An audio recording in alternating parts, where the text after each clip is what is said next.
Law Group. We are an international law firm based in Bucharest, which is specialized in fintech and new emerging technology. And I'm happy today to have this brief presentation about MiCA, which is Markets in Crypto Assets Regulation in Europe. Basically, the most comprehensive regulation around the world, which will apply in the EU and with respect to EU citizens.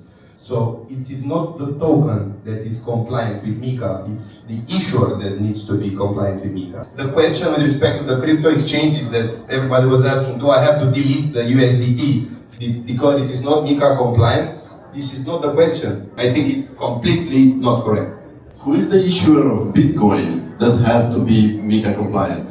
Basically, ESMA said, as long as you are not able to identify the person because it is fully decentralized or it is unknown, this recital in MiCA that says, there's one recital that says, this regulation does not apply to fully centralized projects, things, only. As long as it's fully decentralized and I cannot pinpoint someone, it won't be applicable. So the answer with respect to Bitcoin is nobody will be fined. But Bitcoin you won't be able to say that Bitcoin is not MiCA compliant. Satoshi is not MiCA compliant because he has not issued a white paper in accordance with the... But these are the challenges when you're trying to regulate something like crypto. Yes, I'm very sad to say that to you, all the burden under MiCA is on the crypto exchange. Salutare, Luca! Spune-mi care e cel mai interesant lucru pe care lumea poate să-l afle la această conferință. În primul rând, mă bucur că este foarte multă lume la această conferință. Cred că e foarte interesant că e abordată din foarte multe perspective. E abordată și din perspectivă legală, cum funcționează reglementarea, din perspectivă financiar-fiscală, din perspectivă de piață, din perspectiva dezvoltatorilor de proiecte, din perspectiva oamenilor care fac marketing în zona asta, influencerilor, și este foarte interesant că poți să vezi foarte multe abordări din diverse unghiuri și de adevăr panelurile sunt foarte diversificate și chiar know-how mi se pare foarte bun, adică cred că la finalul zilei poți să zici că ai aflat câte puțin din toate și clar doar informații foarte utile.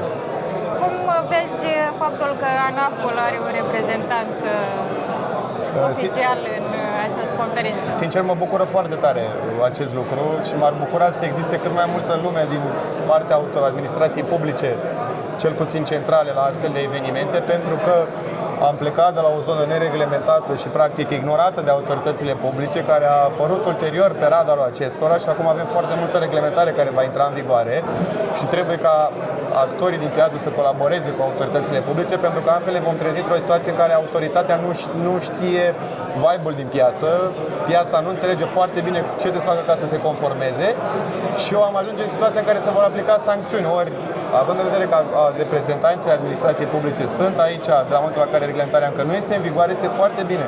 Și sunt foarte fericit că nu doar că sunt prezenți, ci sunt foarte deschiși la dialog și la discuții și la întâlniri.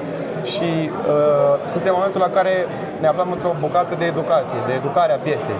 Și este foarte bine să fie prezent și mi-aș dori să fie cât mai mult și din partea cât mai multor autorități publice.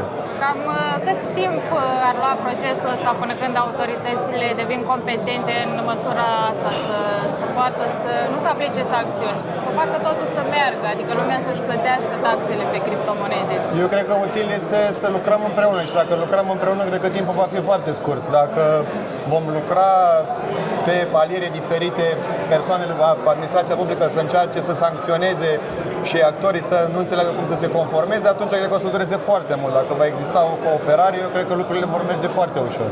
Și, în general, este recomandat să învățăm împreună și după ce știm cu toții regulile, vedem dacă e nevoie să aplicăm sancțiuni. Dar, în general, dacă lucrăm împreună, eu zic că o să dureze puțin.